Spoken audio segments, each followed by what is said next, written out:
Жалал Абад шаарында жол тыгынын жаратып, көйгөй пайда кылып келген унаа базары башка аймакка көчүрүлүүдө. Бул багытта учурда тийиштүү иш-аракеттер көрүлүп жатат. Элге ыңгайсыздык жараткан бир гана унаа базар эмес. Калаанын так ортосунан орун алган Борбордук базарда башаламандык жаратып келет.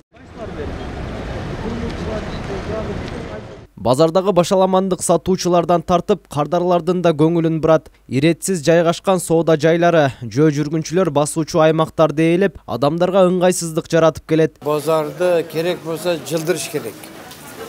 Bu yerdençi. Керек болса базарды заманбап инфраструктура курса, анан кийин прилавкаларды, магазиндер баарын курса, анан немебиз, шаарыбыз көркүгө көр кошулат да. Базарга кириш кыйын, базардын оозунда бар башаламан, ошолорду жылдырып, жакшылап порядка кылса жакшы болот. Базардын тегерегине басып болбойт. Баягы железный дороганын эки тарабы кадимкидей баягы эңкейип адам өткөнгө мүмкүнчүлүк жок да. Эми чын эле бул маселени чечпесек болбойт. Борбордук базардагы көйгөй ушул менен гана бүтпөйт. Мындагы өрт коопсуздугу да талапка жооп бербейт. Анын арты менен соңку бир нече жылда эле 3 ирет өрт кырсыгы катталып, сатуучулар 100 миллион сомдон ашуун чыгымга кептелген. Бири-бирине жакын жайгаштырып, мурункудай эле ушул бакта соода жайын көп кылыш үчүн.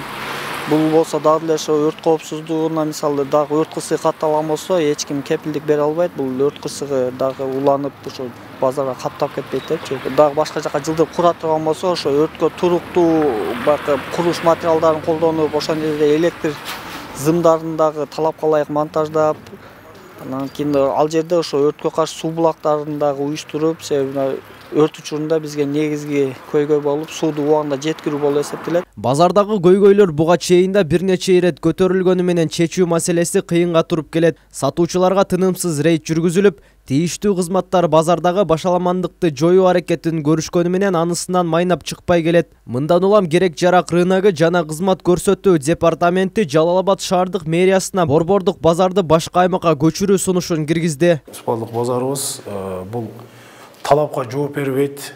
Ошол жерде иштеген өзүбүздүн эле карапайым элдер иштейт. Аларга шарт жок. Анан биздин пожарный, экотек-инспекция,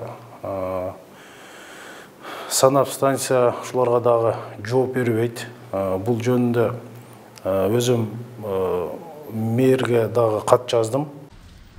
Деген менен Жалал Абад шаарынын Борбордук базарынын дээрлик бардык бөлүгү менчиктештирилип кеткен. Ошентсе да шаар бийлиги муниципалдык базар ачып, аталган базарды жылдыруу аракетинде. Ан үчүн шаардын четирээк бөлүгүнөн 3,5 гектар жер даярдалууда. Ал качан пайдаланууга берилиши жана Борбордук базардын толук жабылышы же жабылбашы азырынча белгисиз болуп турат. Белгилей кетсек, Жалал Абад шаарында учурда бир нече багыттагы 10 базар бар. Алардын бирөөсү гана муниципалдык базар болсо, калгандары жеке менчик.